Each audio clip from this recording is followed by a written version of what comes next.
Shake it off. It's something I want to talk about today. Okay. All right. I guess we're talking about marriage. When is it the right time to discuss marriage? Stay tuned.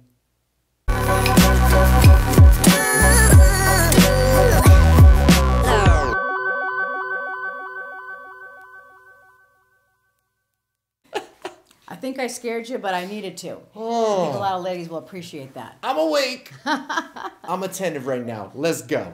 I'm Anita K, everybody. I'm MelodicMic. And thanks for watching our new episode today. Today we want to talk to you about when is it the right time to discuss marriage? Marriage. Is it a black and white? Is there a black and white answer? Absolutely not. Absolutely not. No. Is there a different perspective the way males approach discussing marriage versus females? I think so. I think so. Yes. I'm just going to make a blanket statement. I think there's that trend. Think so? Where, I think females talk about it a lot more. Okay. I don't know. You tell me. I feel as though I'm going to take that as a individual. Okay.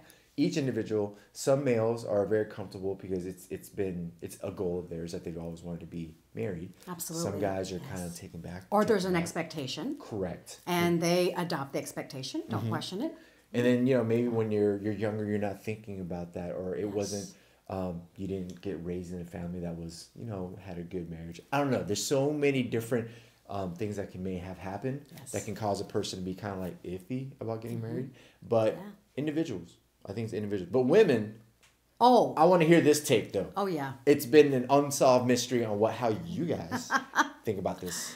I think it's really, based on social, cultural, your home environment and your upbringing. Got it. And what you model marriage as. And the role of males and females. I mean, we can go deeper and deeper, but just to kind of cover a surface, MelodicMic, I think it's, for me, speaking about my experience, it was a lot of those things. Okay. And it was something that I knew I wanted. Mm-hmm. I knew I was going to do it.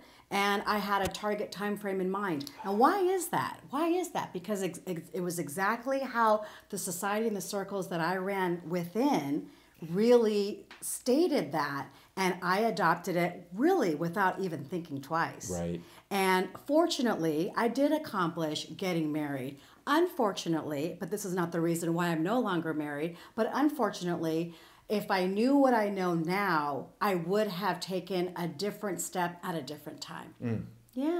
Yeah. Growth. So absolutely. You grew from it. Absolutely. Mm-hmm. But there are really some really good, wonderful concepts to maybe kind of keep a boundary within yourself or, kind of keep on the top of your head that'll really make you say, yep, it's time, or maybe not. Right. Number one, with you and your significant other, meaning boyfriend, girlfriend, boyfriend, what have you, your friendship has seen a wide variety of both good and bad experiences.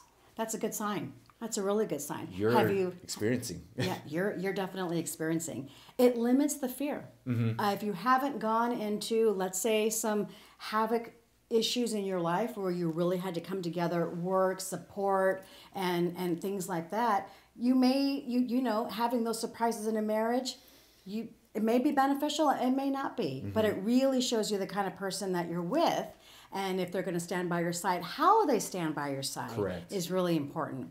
Number two, you've had discussions about finances. Hey, that is true. I think that's a really important one. Okay. I raised my hand. I did not too much. Okay. I was a lot younger back then. I was in my early 20s. But have you had the discussion about finances?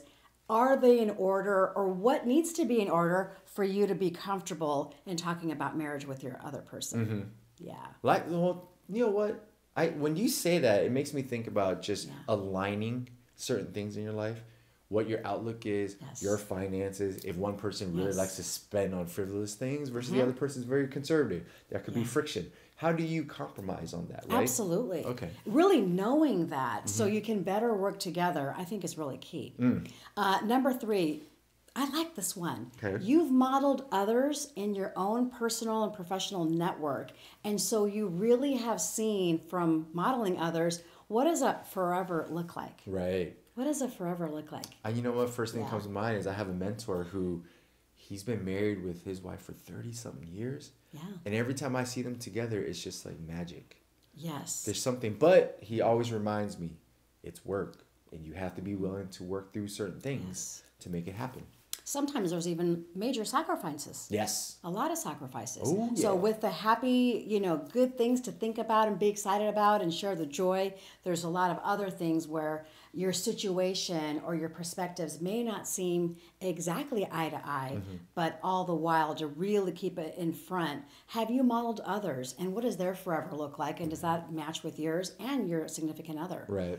Number 4, having, of course, like-minded goals. And not only about general goals, but how do you want to parent if you decide to have kids? Big Finances. Where do we live? What kind of careers will be complementary to the lives that we want to live? And things like that. So add religious, add political, communication, even sex. I'm taking notes. Yeah. What was that last one? Even sex. Okay, just making sure you guys heard that too. Okay, I thought I was the only one. Yeah, it's really imperative. So the emotional and the physical, along with all of the other things that we named, and of course we know that there's a lot more. We'd like to hear from you on those too. Yes. But definitely, they all fall under the like-minded goals. So have those conversations. They're really important, and be certain. I think the 5th thing, which is I think the most important thing, is they enhance and complement your life. Yeah. They just make you feel good. Yeah. Because everything falls online. Absolutely. And then they enhance. They encourage you. Yes. They're supportive. They think you can do it when you can't. And things like that. They're your biggest fan. Yes. Yeah. I'm just thinking right now how great that would feel to find someone that just supports you in all that you do and doesn't belittle you or think that you can't do it or doubt you. Or anything. How great would that be? Oh, it's coming. I think it's coming for you. I know it is. Well, shoot, hey. Yeah, definitely. Make sure you email your name, your number. No, I'm joking. Please do. Please do. But I think those are the 5, things that really come to mind that are just a basis. And of course, there's a lot more and other things that are important to you. We'd love to hear about those. Yeah, absolutely. Here's one thing. You need to know yourself. At the end of the day, know what you want. The hardest thing, I think a lot of people when it comes to marriage is the wishy-washiness, when you're uncertain. That makes the other person feel uncertain. And then they start doubting. Really hone in on yourself. Be honest with yourself. Be honest with yourself. Be honest with yourself. And then like we always say, take action. Make sure you converse. Make sure you communicate your thoughts and your needs and what your outlook is. Because if you don't get that aligned yourself, it's going to be a rocky ship. And different ages and different times of your life should not dictate when to get married. Totally agree. Yeah, and that was one thing that I had to learn the really hard way. But really, it's how certain you are about the other person, and even more importantly than that, how certain are you about yourself and what kind of future you want to have. I feel better now. I do too. I feel better. Yeah. A lot to know. Yeah. It's a big step in life. It's one of the most imperative steps you'll probably ever take if you decide to go that route. Right. It's not for everybody. Sometimes not for everybody. It's not for everybody. Yeah. But I think there's a lot of similar parallels that we can also bring into our relationships. We've talked in our former videos about, partners living together. Right. So there are definitely a lot of takeaways there. Yeah. So what are your thoughts on marriage? Let us know. Is there a perfect time? Or not? Comment below. And make sure you hit that subscribe button wherever it is on this. And also, email me your name, your number, and no, I'm joking. Be certain of who you are and what you want, and move forward in that direction in a healthy way. I'm Anita K, everybody. I'm MelodicMic. Thanks for watching The Mac Show. We'll see you again.